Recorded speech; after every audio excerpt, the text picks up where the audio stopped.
नमस्कार, स्वागत है आपका एफएम न्यूज देख रहे हैं आप और मैं हूं आपके साथ लता। बुलेटिन की शुरुआत करेंगे इस वक्त की अहम खबर के साथ। जी, महाराष्ट्र में सियासी संकट के बीच एनसीपी प्रमुख शरद पवार ने कहा कि शक्ति परीक्षण से ही ये तय होगा कि किसके पास कितना बहुमत है।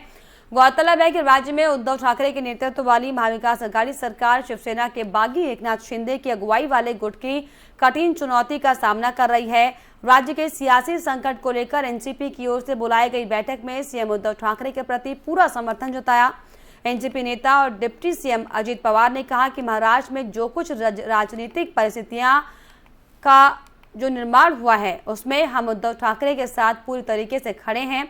कांग्रेस ने भी कहा कि उनकी पार्टी महाविकास आघाड़ी के साथ खड़ी रहेगी। कांग्रेस के वरिष्ठ नेता मल्लिकार्जुन खड़गे ने कहा कि मेरी पार्टी महाविकास आघाड़ी के साथ खड़ी रहेगी, हम मिलकर काम करना चाहते हैं। महाराष्ट्र के विकास के लिए महाविकास आघाड़ी का गठन हुआ था, हमें उम्मीद है कि सरकार रहेगी और बागी विधायक वापस आएंगे।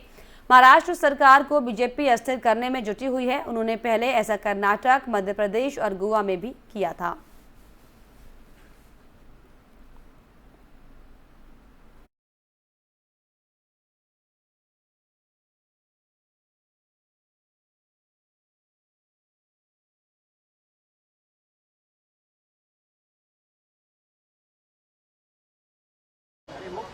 आता 2.5 वर्ष महाविकास आघाडीने उत्तम कारभार केला, अनेक महत्त्वाचे निर्णय घेतले।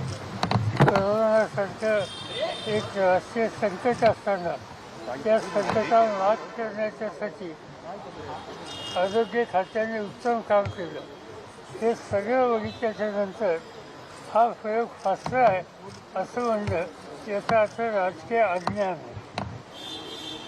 सर, ज्याप्रमाणे संख्याचं जे बळ पाहता आता महाविकास आघाडी सरकार अडचणीत आहे, कारण संख्या त्यांच्याकडे जास्त आहे। महाविकास आघाडी अडचणीत आहे हे तरी मान्य करतात? अडचण असं आहे, प्रसिद्धी माध्यमातून काही गोष्टी पुढे आल्या त्या काही नाकारण्याचं कारण नाही, पण ज्या वेळेला हे विधानसभेचे सभासद महाराष्ट्राच्या आता 2.5 वर्ष तो सवाल लगातार बना हुआ है कि अनाथ शिवसेना का नाथ आखिर कौन होगा, क्योंकि जिस तरीके से महाराष्ट्र में जो हालात बने हुए हैं ऐसे में ये सवाल होना लाजमी है कि अब शिवसेना का नाथ कौन होगा।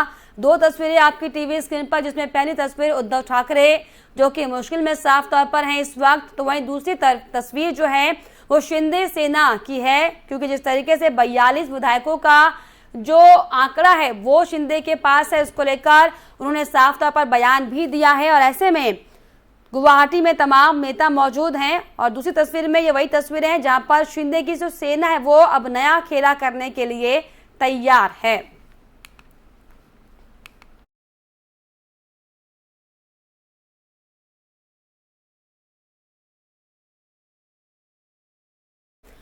तो क्या गणित महाराष्ट्र में विधानसभा का है? 288 विधायक हैं। आपको बताएं कि 288 विधानसभा सीट है, जिसमें आपको बताएं कि बहुमत के लिए आपको बताएं कि हालांकि 144 का आंकड़ा चाहिए होता है।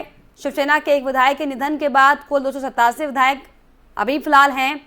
इसके अलावा बहुमत के लिए 144 विधायक चाहिए। शिवसेना के पास 55 विधायक हैं। एनसीपी के पास 53 विधायक हैं और इसके अलावा अगर कांग्रेस की बात की जाए तो 44 विधायक कांग्रेस के पास हैं, जिसमें से अन्य जो हैं वो 16 विधायक हैं। ऐसे में बहुमत का जो जादुई आंकड़ा है आखिर किसके पक्ष में जाता है, ये दरअसल देखने वाली बात होगी। और अब दरअसल आपको ये बताते हैं कि शिंदे दरअसल नाराज क्यों हैं, क्या उनकी मांगे हैं, क्या उनकी नाराजगी की वजह है। 2019 में एमवीए के गठन के बाद कई अहम मंत्रालय एनसीपी को दिए गए, इस बात का जिक्र उन्होंने हर बार किया है। और ये आरोप लगे हैं कि जब शिवसेना के नेता फंड मांगने जाते थे तो उन्हें फंड नहीं दिया जाता था। एकनाथ शिंदे के मंत्रालय में आदित्य ठाकरे का दखल लगातार था। एकनाथ शिंदे महाराष्ट्र सरकार में नगर विकास मंत्री हैं और आदित्य का कद बढ़ने से एकनाथ शिंदे को दरकिनार लगातार किया गया। तो ये तमाम वजह हैं जिनके चलते एकनाथ शिंदे जो है वो नाराज बताए जा रहे हैं।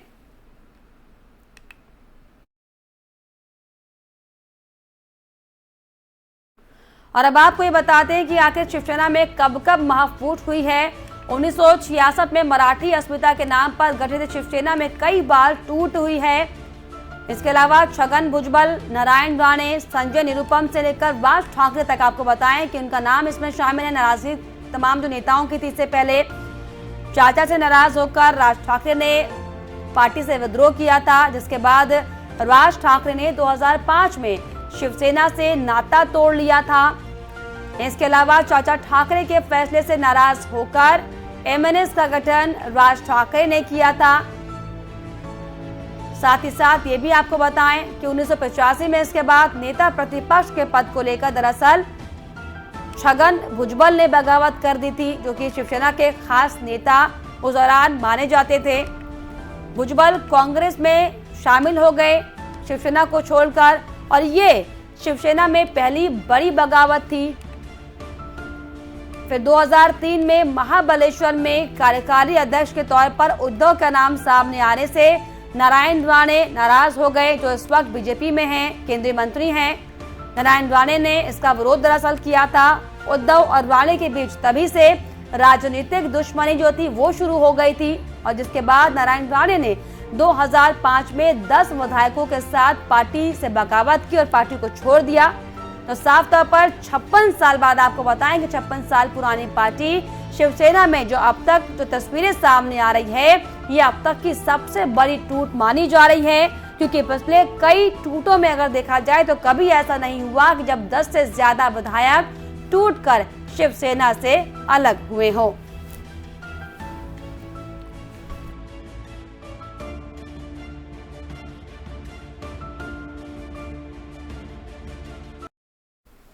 और यहाँ पर रुक रहे एक छोटे से ब्रेक के लिए।